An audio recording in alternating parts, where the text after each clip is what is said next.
I'm going to begin by applying my foundation, and this one is Pure Mineral 4-in-1 foundation. I love this one because of the coverage. It has medium coverage that's buildable, and it's very light, so it shows very natural in pictures and also during the day.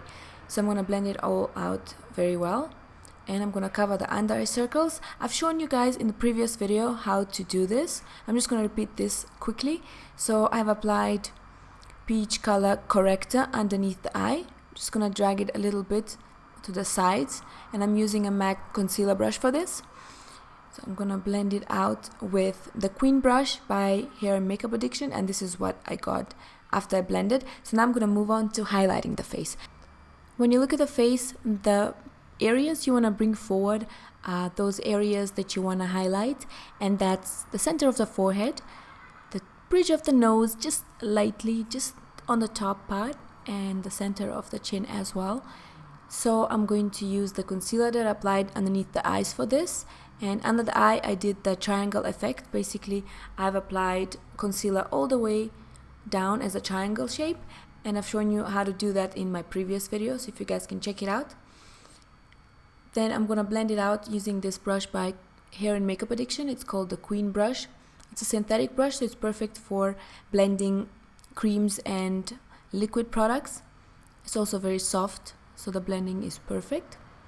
Then I'm going to move on to the contouring part, and for the contour part I'm going to use this foundation shades, the Stick Foundation by Bobbi Brown, from the Bobbi Brown Foundation Concealer and Corrector palette.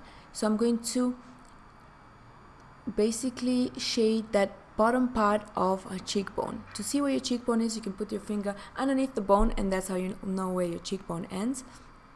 So you want to draw a very thin line from the top of the ear to the corner of the mouth, not going all the way, just keeping it on the outer part. Then I'm going to define the jawline, and this is only for definition. I shaded underneath the lip for volume, and also in the center of the Cupid's bow because I want to emphasize the shape. Then I'm going to do the forehead. So I'm just gonna connect the cheekbone to the temple area. So I'm just gonna go around her face like that, creating small lines. You really don't want to apply too much, and the reason I like using foundation is because it looks more natural. A lot of people would use concealers, and that's okay as long as it's not very heavy coverage, because you really don't want the contour to look unnatural. You want to aim to as natural as possible. Next I'm going to blend the contour, and I'm going to start with the forehead. I'm using the same foundation brush that I used to apply my foundation. So I'm just gonna go around the face and blend it into the hairline first. Then I'm gonna go back and soften that line to make it even and blend it well into the highlight. So just make sure you blend really well. Underneath the cheekbone you're gonna blend upward. You want that line very diffused and very soft. So I missed that part, and I'm just gonna go over it again. Then for the jawline as well, you wanna blend really well, and you blend downwards when it comes to the jawline part. Next I'm going to move on to blending the other side of the face. Start with the cheekbone, blending it towards the hairline and upwards towards the temple as well. And once that's all blended, I'm going to move on to blending the nose contour. And just remember, you don't have to do all the steps that I did. For example, if you just want to stick to cream contour, you can. If you're more on the dry skin side, or if you want to do powders if you're more oily. Sometimes you can do both if you're doing makeup for photo shoots, or if you want a really strong contour. I'm going to show you both today. So for the nose, I'm going to blend it with the brush and also with my fingers. I like using my fingers for blending this part because it's very important that it's nice and soft. You really don't want to look like the nose is too defined or too contoured. You want to make it look as real as possible. Just go back and forth with your fingers and the brush.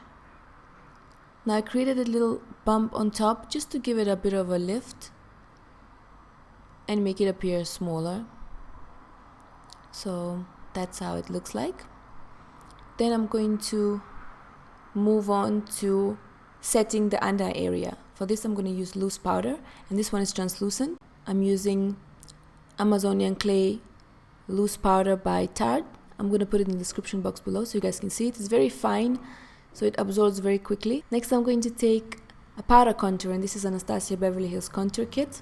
I'm I'm going to use the 2 darkest shade, and I'm going to shade the sides of our forehead, the cheekbone, basically all the areas where I've applied the cream contour. Again, the side of the forehead into the hairline, and this will make her skin match with the body, basically, because her body is pretty tan, so we're going to make it look like it's been sun-kissed. I'm going to go around the jawline and also the other side of the cheekbone. So this will bronze the face and also give it some shape and definition. I really love the contouring part of any makeup. Next, I'm going to apply some blush, and this one is by Dior. The shade is New Red, is one of my favorites. I'm going to use a Tarte blush brush for this, and I'm going to place it on the apples of the cheeks and just extend it into the contour. I'm going to do both sides, and she will smile lightly just to see where the apples of her cheeks are, and then just drag that into the contour and just blend it as well as possible. And the highlighter I'm going to use to highlight her face is MAC Whisper of Guilt. This is a beautiful golden shade. I'm going to do the tip of the nose, blend it really well with my finger, and then I'm going to do a little bit on the cupid's bow and the top lip. This just really highlights the face. See how beautiful that looks? Then I'm going to take some and apply it on the highest points of her cheekbones.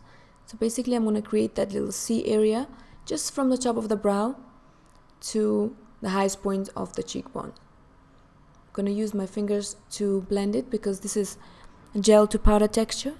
So the best way to apply it is either a synthetic brush or just your fingers. This is why I'm using the Sigma concealer brush for this. And it just brings that beautiful glowing light to the face. It's really beautiful. I would normally apply this on the tear duct areas of my eyes as well. That was it for today's tutorial, guys. I really hope you enjoyed this video and you learned something about highlight and contouring on olive skin. If you did, please don't forget to give it a thumbs up and subscribe to my channel if you haven't already. I love you guys, God bless you, and see you soon with another tutorial.